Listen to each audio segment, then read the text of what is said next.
You see, the curious thing about human beings is that we imagine our minds to be these stubborn, immovable engines that must be coerced into working the way we want. We speak of forcing our minds, disciplining our emotions, wrestling with our thoughts, as though the psyche were some misbehaving creature that needs taming. But if you watch your mind closely, if you sit with it long enough to hear its subtle rhythm, you'll notice something beautifully paradoxical. The mind vibrates higher, not through force, but through understanding. It expands not by pressure, but by permission. And yet, there is a way, a method, if you insist on calling it that, to enter into such intimacy with your experience, that your very presence becomes a tuning fork for higher vibration, until manifestation ceases to be something you do, and instead becomes the natural fragrance of your being. Let us begin somewhere simple. You have been taught that your thoughts are things you create. You imagine them originating inside your skull, as though the head were a small room, and your mental life a kind of interior decoration. But thoughts are not objects created, they are events observed. They are currents passing through the vast ocean of consciousness. And the tone or frequency of these thoughts is shaped not by willpower, but by the state of awareness from which you watch them. To vibrate higher is not to think higher thoughts, but to exist in a freer relationship with the thoughts you already have. Manifestation, after all, is not a reward given for perfect thoughts. It is the inevitable expression of inner harmony. But let me tell you a secret. You cannot bully yourself into harmony. The moment you try, the mind rebels, because force belongs to fear, and fear vibrates very low indeed.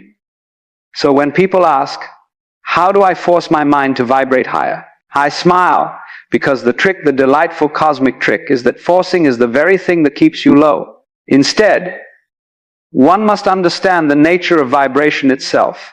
Everything in this universe vibrates because everything is movement. There are no fixed things, only flowing patterns, like whirlpools in a river that appear stable for a moment, though they are nothing but motion.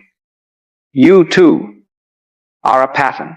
Not a person in the solid sense you imagine, but a dance of sensations, thoughts, memories, and breaths swirling together into what you call me. And just as water can ripple or churn or lie still, your inner pattern shifts with the state of your awareness. Lower vibration is simply awareness contracted tight, narrow, defensive. Higher vibration is awareness expanded, spacious, playful, receptive. So if you wish to vibrate higher, you must learn how to expand yourself. Not through effort, but through surrender. Imagine cupping water in your hands. The tighter you squeeze, the more you lose. But if you hold your palms open, gently, the water rests beautifully without force. The mind is exactly like that. Now, the great misunderstanding is thinking that your vibration is determined by what happens to you. You believe that a good day produces a good vibration, that success produces confidence, that love produces joy, but this is upside down. It is your vibration that produces your day, your success, your joy.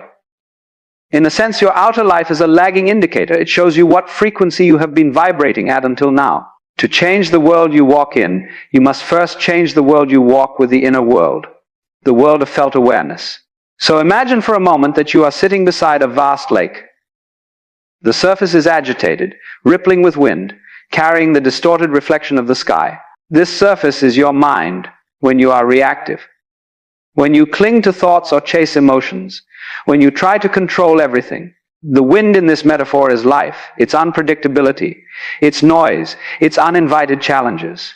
You cannot stop the wind any more than you can stop the world from happening, but you can allow the surface to settle, not by commanding it to be still, but by becoming still yourself.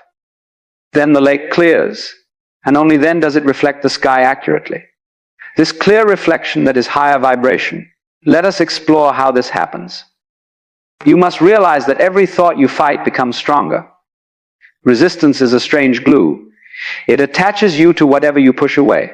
So a mind vibrating low is usually a mind at war with itself, trying to suppress fear while dwelling on it, trying to suppress desire while feeding it. But when you allow thoughts to appear and disappear without grabbing them, something miraculous happens. The mind resets itself to its natural frequency, which is far higher than you suspect. In truth, The natural state of human consciousness is a kind of playful serenity. A child knows this instinctively. Watch a child play, they are fully absorbed, fully alive, utterly receptive, without any concept of failure or success.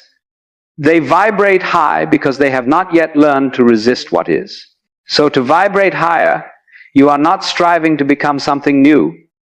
You are returning to what you already are beneath the noise. You are removing the tension that contracts your awareness, like releasing a fist that has been clenched for years. The moment the fist opens, energy flows. The moment your awareness opens, your vibration rises. But perhaps you are wondering how one opens awareness, because this sounds terribly abstract unless experienced. I will tell you, you begin by noticing the sounds around you, not to label them, but to feel the space in which they arise. Then notice your breath, not to control it, but to observe the miracle that it continues without your interference. Then sense the weight of your body, the hum of life moving in you, the subtle tingling of being alive. You see, when you shift from focusing on your thoughts to sensing your presence, your vibration changes instantly. It is like tuning a radio from static to music. Presence is the highest vibration available to you, because presence contains no resistance. It is a full yes to the moment. And from this yes, manifestation becomes effortless. Not because the universe suddenly favors you, but because you stop blocking what has been trying to reach you all along. Imagine standing before a door with your hands pressed against it, pushing as hard as you can. You think the door is closed, resisting you. But what you do not realize is that the door opens inward, and your pushing is the only thing keeping it shut. When you release the pressure even slightly, the door drifts open on its own. This is how manifestation works. Life wants to flow toward you, but your fear, your clinging, your insistence on control, these are the hands holding the door shut. To vibrate higher is not to push harder, but to stop pushing entirely. Now let's speak about desire, because this is where most people become tangled. Desire is natural. It is the universe unfolding through you. But when desire becomes desperate, when you believe you are incomplete until the desire is fulfilled, your vibration lowers instantly. Why?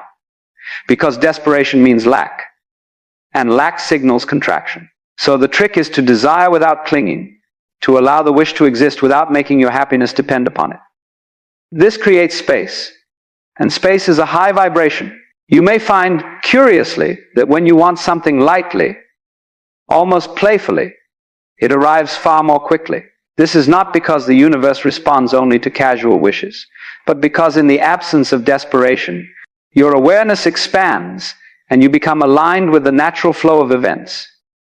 You are no longer swimming upstream. You are floating with the current. To vibrate higher, then, is to remove the dull weight of self-importance. It is to understand that you are not a small creature battling a hostile universe, but an expression of the universe looking curiously at itself. And when you remember this, truly remember it, your entire energy shifts.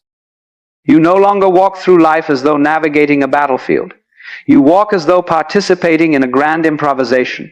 Let me share something delightful. Manifestation is not something special.